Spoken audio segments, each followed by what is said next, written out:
Hope it's the right number. Take it. Really controlling spin here. Hopefully it's in the fairway. Hey, it went straight. Yes. So this is what we're gonna do. All you have to do is execute.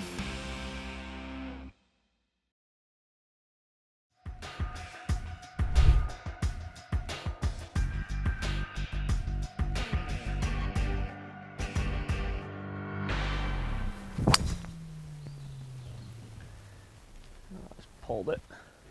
144 hole, back in the rough, so ball should jump a little bit. It's going to knuckle, so a lot of it here is just trying to control a distance to land it short enough so the ball can release and hopefully pitch this 5-6 short of the hole.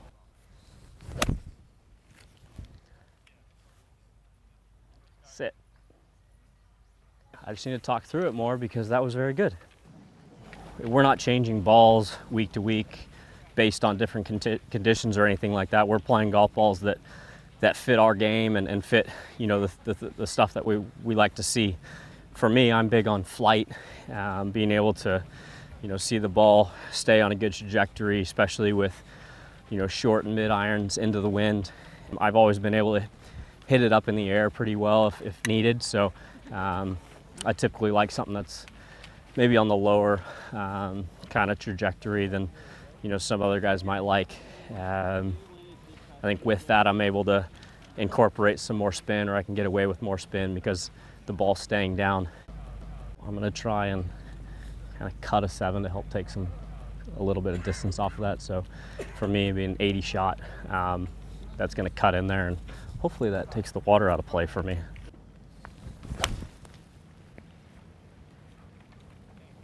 Cut. All right.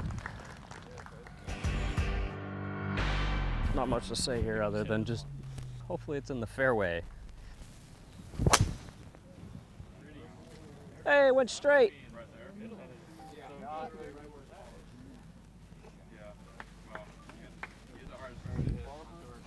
Yes.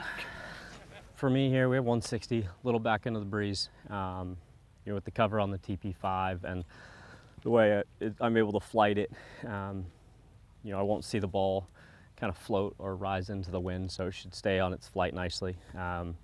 So here, 160, touching the breeze, I'm going to try and play about a 65 shot.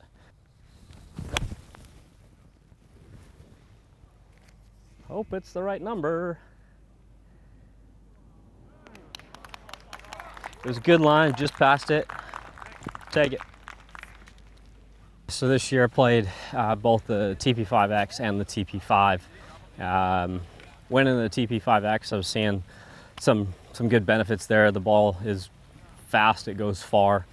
Ultimately for me, I wasn't able to maintain the spin that I wanted on some off-speed shots, and so ultimately back into the TP5.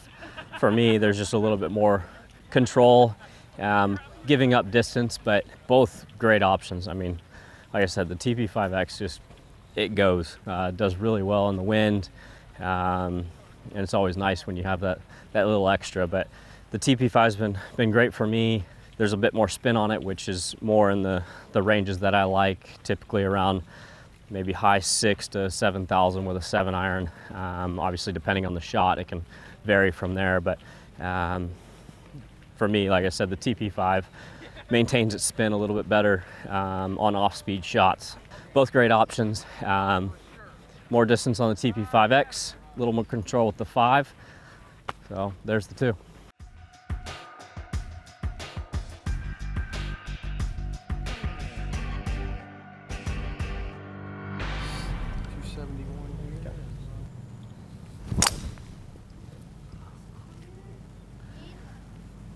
Should be good.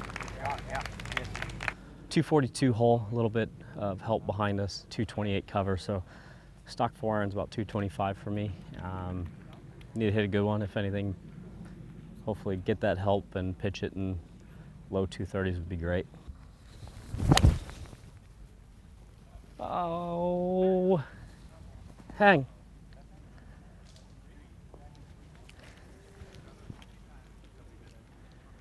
It was enough, but I don't know if it clipped a tree or not over there. It would catch a piece. I love being able to, hit the shots with the TP5, and, if I need to, cut one to add some spin, I can kind of play with it and hit all kinds of shots, but also be able to have that control coming into the greens. Oh, right there, just short.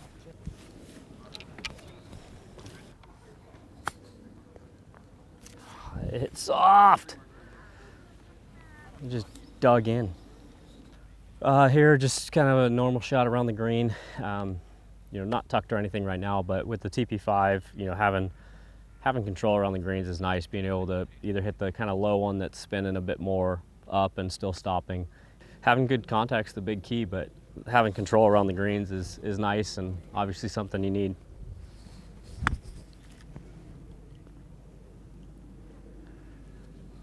See if we can go a little higher with it and still get the stop. That one was kind of lower.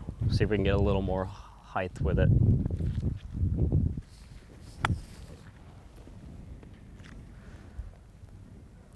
So a lot of times when you go a little higher, a little less spin, but being able to vary the two. Sometimes you need the height, but sometimes you need spin. So being able to have both shots is definitely key.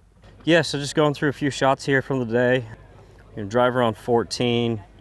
Come off the plane, so we're not exactly moving the best possible, but 2280 on spin. Love that. I like hanging 2400's kind of the area I like, but don't mind it creeping under that a little bit. Once you start getting under 22 or 2100, you start to lose a little bit of control, so I like to see. The 2280 is great though, I love that. I hit the mini a couple times out there today.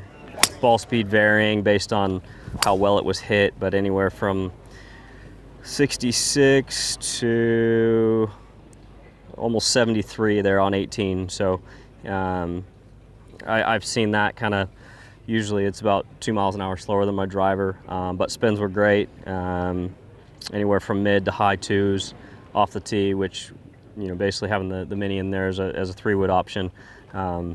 For me being able to draw it, those are all really good numbers. Let's see, on 16, trying to hit the cut 7-iron. We talked about I was trying to hit about an 80 shot. Spin was 6700, which is great. The driver I hit on 17, which was that straight one, I was very happy with. Spin was just over 2600, which I'm fine with.